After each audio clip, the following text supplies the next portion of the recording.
I was asked to cook Christmas dinner because you're so good at it. But when we sat down, my mother announced that my brother's wife did the real work. I put my fork down, took my kids' hands and walked out. The next day, every relative found out exactly why through a post I didn't bother deleting. I never imagined a holiday would end like this. Honestly, I thought I was just doing what I loved, cooking. Ever since I was a teenager, the kitchen had been my refuge. The sound of onions sizzling in butter, the smell of garlic roasting in olive oil, the rhythm of chopping and stirring, it all felt like music. My mother had always said I had a natural talent for cooking, and for years, my family had encouraged it. "You're so good at it," they'd say, and I'd smile, shrugging off the praise as if it were nothing. But deep down, I knew it wasn't nothing. Cooking made me feel competent, creative, and appreciated. So when my brother called me 2 weeks before Christmas and asked if I could handle the dinner this year, I didn't hesitate.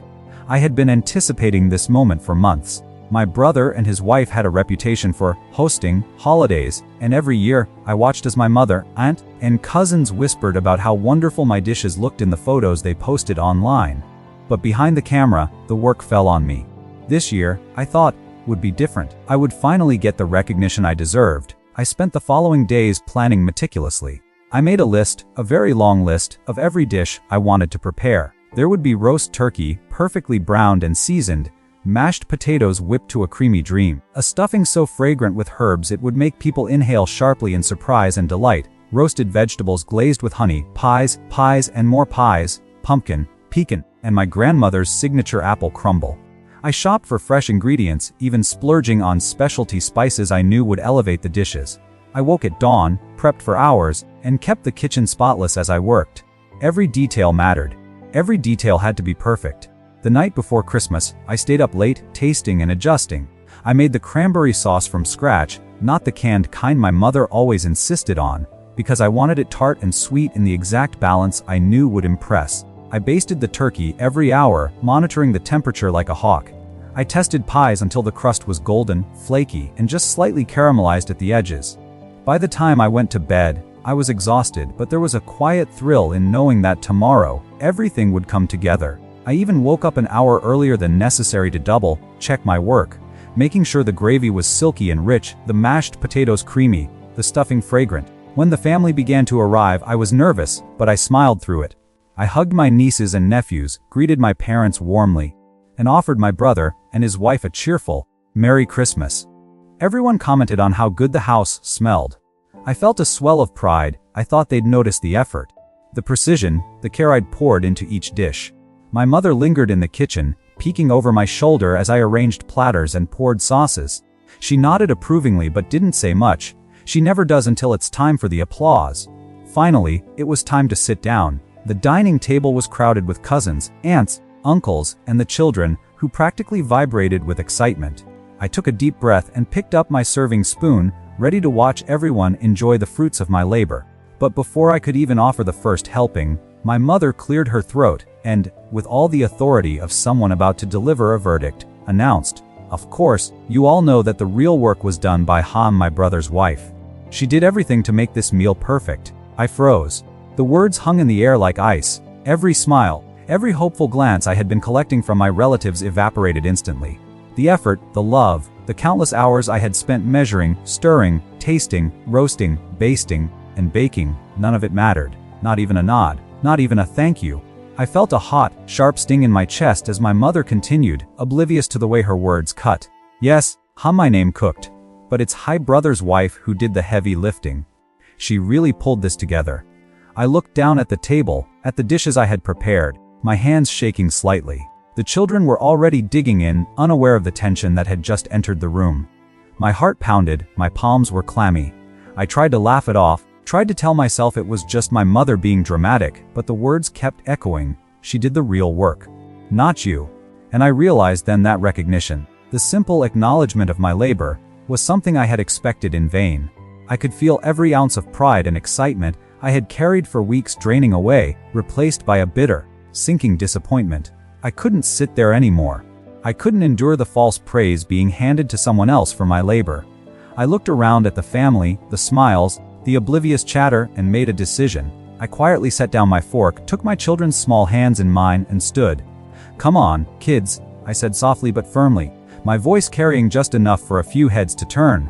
I didn't explain, didn't argue, didn't defend myself. I just walked out, my children following without question, and left the dining room behind me. Outside, the winter air was sharp and cold, and it felt cleansing.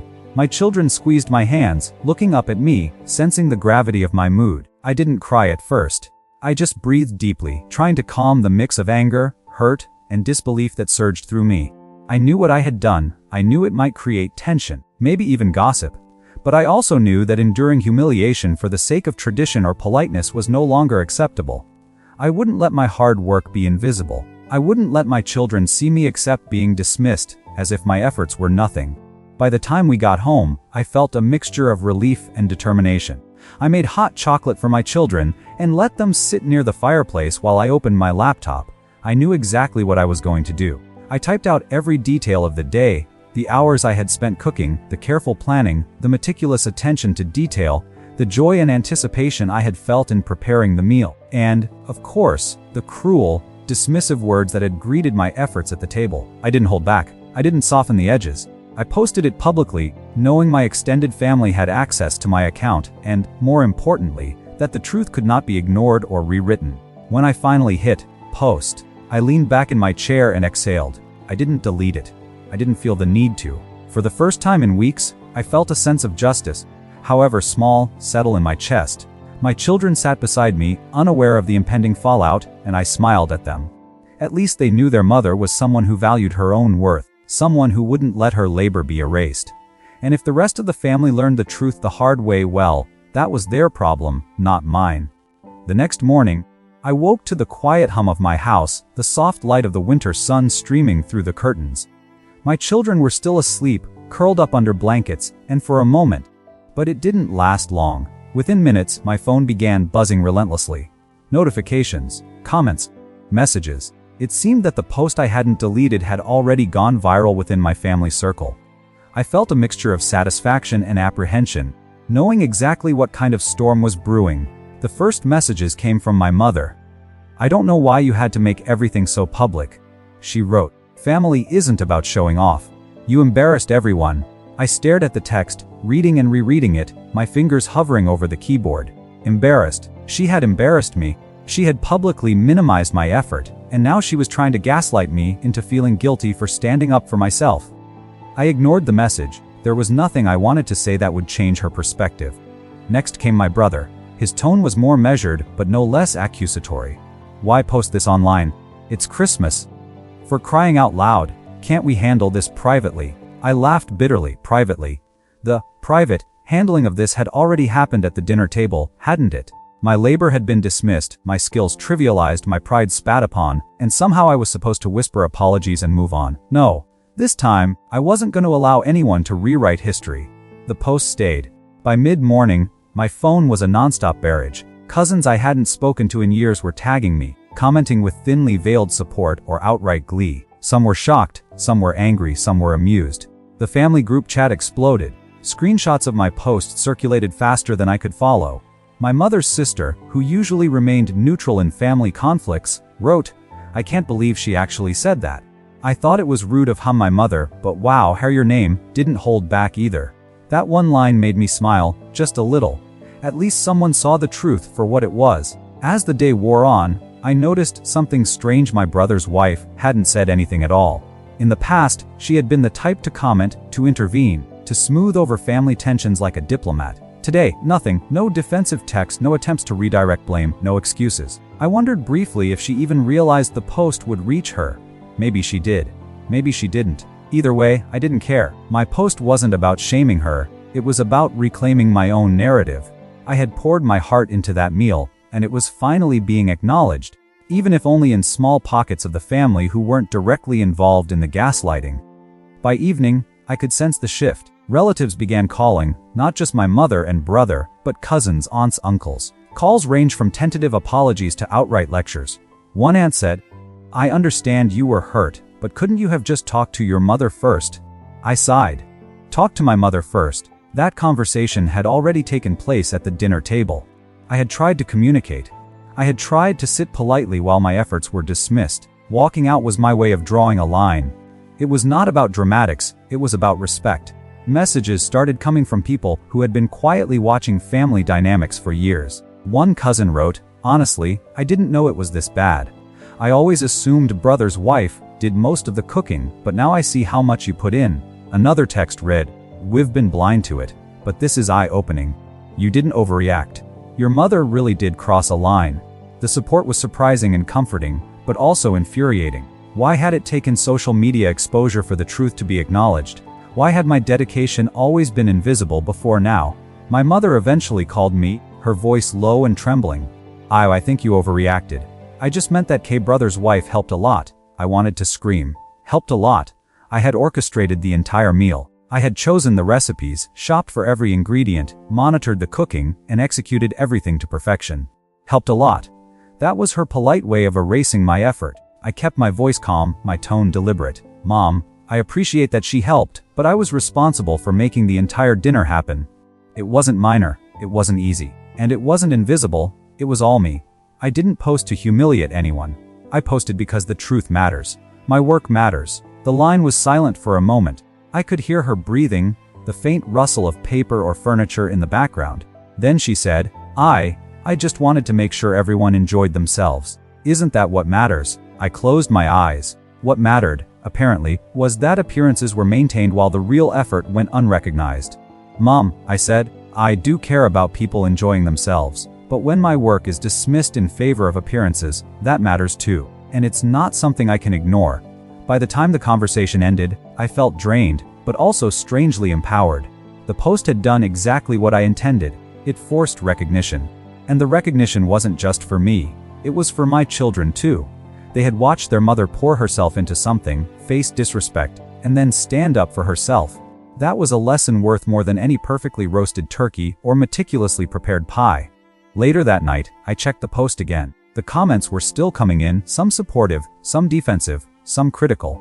I read a message from my niece, "I never knew how much you did. I want to help next time." My heart warmed. At least someone in the next generation would understand the value of real effort, of commitment, and of standing up for oneself. I made a mental note: next Christmas, we would cook together. I would teach them the techniques, the patience, and the joy of creating something meaningful. But as the hours passed, I could feel the family tension simmering in the background. Whispers were circulating about airing dirty laundry, breaking family tradition, and causing unnecessary drama. My brother texted me again, "People are upset. You should consider taking it down." I stared at the message and laughed quietly. No, I wouldn't take it down. This wasn't about revenge, it was about truth. And if the truth made people uncomfortable, so be it. They could adjust, or they could continue pretending nothing happened. By the end of the night, my children were asleep, and I sat alone with my thoughts, the warm glow of the living room lamp reflecting off the keyboard. I realized that this post, this small act of public honesty, had already shifted something fundamental. Family dynamics wouldn't be the same, and maybe some relationships would be strained. But I also knew that my dignity had been restored, my labor acknowledged, and my voice heard. And sometimes I thought that mattered more than maintaining the illusion of harmony. The morning after the post went live, the house felt different, almost alien. I could sense the invisible tension stretching through the air, even though my children were blissfully unaware of it. They were busy with their toys, squealing with delight over small victories in their own little worlds. And for that, I was grateful. But every text, every notification that popped up on my phone reminded me that the family storm was far from over. Some relatives were still trying to spin the story to suit their own comfort, while others seemed genuinely horrified at how long my contributions had been ignored. By mid-morning, my brother's phone calls started coming in at an alarming rate. At first, he tried to reason with me calmly, like a parent lecturing a child who had spoken up in class. "Look," he said, "maybe we overdid it. But it's Christmas. It's supposed to be about love and family. Why did it have to go public?" I listened patiently, letting him talk, but I could feel the anger simmering just beneath the surface. "Because," I replied carefully, "for years, my work has gone unnoticed. This isn't about drama, this is about respect, and I refuse to let my efforts be invisible anymore." There was a pause on the line, and then the subtle shift came. He began to sound defensive. "You're making a big deal out of nothing. Everyone knows you cook well. You don't need to remind them." I closed my eyes, taking a deep breath. Apparently, they didn't know. Because my mother just announced at dinner that someone else did the real work. My post wasn't about reminding anyone, it was about correcting the record. Meanwhile, the family group chat exploded like a powder keg. Screenshots of my post were circulating alongside side conversations, whispers of resentment and frustration. Some messages were supportive. Finally, someone says it out loud, wrote one cousin. Others were defensive. "You're making a scene for attention," typed another. I scrolled through the messages with a mixture of disbelief and amusement. After years of my efforts being ignored, a little attention hardly felt like a crime.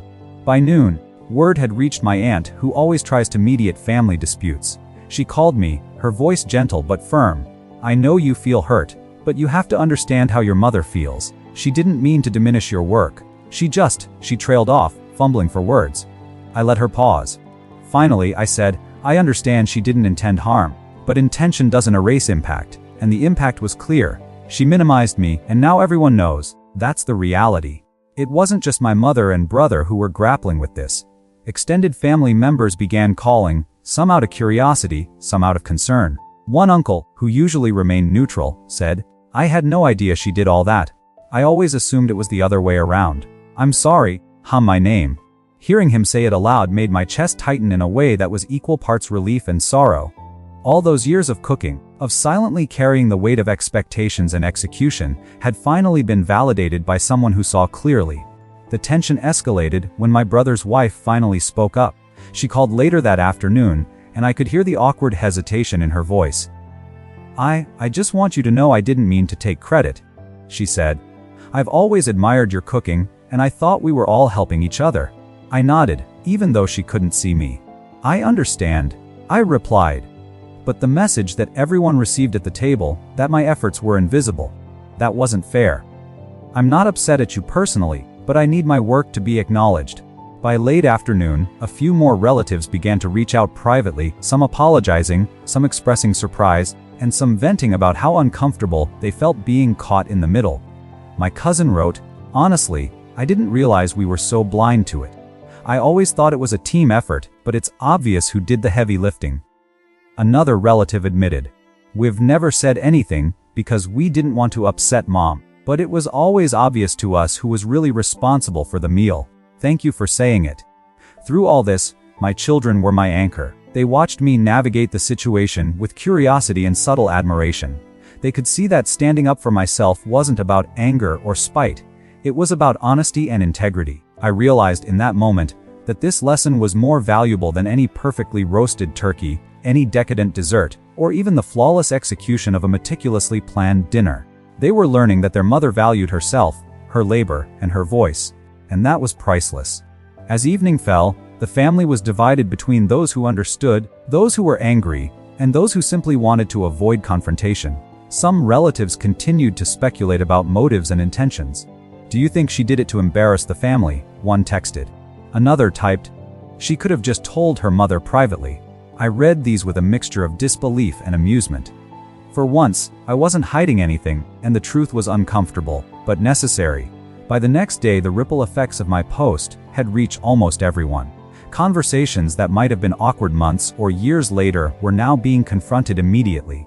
Some were defensive, some conciliatory, but all of them were dealing with reality. My mother, after several tense calls and messages, finally sent a text that simply read, "I see now. I wasn't fair. I'm sorry." It wasn't a long apology, but it was acknowledgement, and after everything, acknowledgement was enough. Late that night, after the phone stopped buzzing and the house grew quiet, I sat with my children, brushing their hair and tucking them into bed. I reflected on the whirlwind of the past 24 hours. Standing up for myself had been terrifying, but necessary. I had faced my family, faced the dismissal of my labor, and refused to let it go unchallenged. The post wasn't about revenge. It was about truth, about recognition, and about teaching my children the importance of self-respect. For the first time in years, I felt a profound sense of empowerment. I hadn't just cooked a meal, I had set a boundary, reclaimed my worth, and made sure my family, and especially my children, understood that labor, love, and effort should never be invisible. And though the family dynamics would inevitably be strained for a while, I knew I had done the right thing. This Christmas wasn't just about a dinner. It was about respect, honesty, and the courage to stand up for oneself. Even when it meant leaving the room and speaking out. The days following the post were surreal. I woke up to a flurry of notifications, not just from family but from friends who had heard through the grapevine. People were commenting on my honesty, congratulating me for standing up for myself, and some even admitting that they'd experienced similar frustrations with unacknowledged labor. It was strange. This post, born out of a very personal family conflict, had sparked conversations far beyond the walls of my own home. I couldn't help but feel a mixture of pride and anxiety. Pride for reclaiming my voice, and anxiety because I knew my family's response would continue to ripple. My mother didn't call immediately, which was probably for the best. She took a day to process, and when she did reach out, her voice was tentative. I've been thinking about what happened," she said. There was a pause. I could hear her shifting papers or maybe rearranging furniture. I realize now that I was dismissive, and I'm sorry for that. I didn't mean to undermine your work. Her words were slow, measured, but sincere. I nodded to myself even though she couldn't see me. This wasn't the apology I had imagined when I first stood up and walked out, but it was acknowledgement. The kind of acknowledgement I needed more than anything. My brother, on the other hand, was more difficult. He called multiple times over the next week, each conversation a careful dance between frustration, guilt, and confusion. "I just can't believe you posted that publicly," he said during one call. "We could have handled it at the table. We didn't need everyone else involved." I took a deep breath, keeping my voice calm but firm. We did handle it at the table. That's when my labor was dismissed, minimized, and credited to someone else. If that wasn't public enough, then I guess the post had to be. It wasn't about embarrassment, it was about truth. The most surprising reaction came from my brother's wife. I expected defensiveness, maybe even resentment, but instead, she called to check in. "I've been thinking about what happened," she said. "I didn't mean to take credit, and I'm really sorry. You put so much work into that meal. I didn't appreciate how much you did until I read your post." There was an awkward silence on the line. Finally, I replied, "Thank you. I don't hold any ill will. But I do hope we can be more mindful next time." Effort deserves acknowledgement, whether it's visible or not. By midweek, the family group chat had transformed. It was no longer just a string of arguments and defenses. It had become a forum for reflection. Some cousins admitted they had always assumed someone else did the heavy lifting and felt guilty for never speaking up. One aunt wrote, "We've all been guilty of overlooking her contributions. Thank you for reminding us that effort deserves recognition." Even some of the relatives who had initially criticized me admitted privately that my actions had forced a necessary reckoning. I read these messages and felt a sense of relief, tempered by the knowledge that not everyone would ever fully understand. The post itself continued to gather attention. People from outside the family had started messaging me about how it resonated with their own experiences. Teachers, friends, even colleagues who had been frustrated by unrecognized work reached out to say they understood. It was strange to think that something so intimate and personal could ripple outward, touching others in ways I hadn't anticipated. But it was also comforting. For the first time in my life, I felt that my work, and my courage to stand up for it, had tangible impact beyond my own kitchen and my own home. As the week progressed, I noticed subtle changes in the family dynamic. Conversations at family gatherings were more careful, more deliberate. My mother would make small gestures of acknowledgement, saying things like, "Thank you for taking the time to prepare this," rather than allowing the credit to be silently redirected. My brother's wife would offer to help in ways that genuinely complimented my work rather than overshadowed it. And my children, who had witnessed all of this, seemed to understand something that no one had explained to them, that your effort matters, that your voice matters, and that standing up for yourself is not just acceptable, it's necessary. By the time the new year arrived, the tension had eased, though it hadn't completely disappeared. Some relatives still whispered behind closed doors, but the worst of the resentment had faded. More importantly, I felt a sense of closure I hadn't anticipated. I had taken what could have been a humiliating experience and turned it into a moment of empowerment. I had set boundaries, demanded acknowledgement, and taught my children a lesson that I hoped they would carry with them for life. Looking back on that Christmas, I realized it wasn't just about a meal or the dishes I had prepared. It wasn't about being recognized for my cooking skills or about one snide comment from my mother. It was about asserting my worth, standing up for my labor, and showing my children the importance of dignity and self-respect. It was about making sure that the next generation understood that effort, care, and love, whether in the kitchen or elsewhere, deserved to be seen, acknowledged, and appreciated. And while the family still had its quirks, its tensions, and its occasional moments of drama, I felt stronger. I had faced a situation that could have left me feeling small, dismissed, and resentful, and instead, I emerged with clarity and confidence. I had written the story of my own work, published it for all to see, and refused to let anyone rewrite it. That Christmas, what had begun as a simple cooking task had become a turning point, not just in the way my family saw me, but in the way I saw myself. Sitting in the quiet of my living room, reflecting on the past few days, I felt a deep, resonant pride.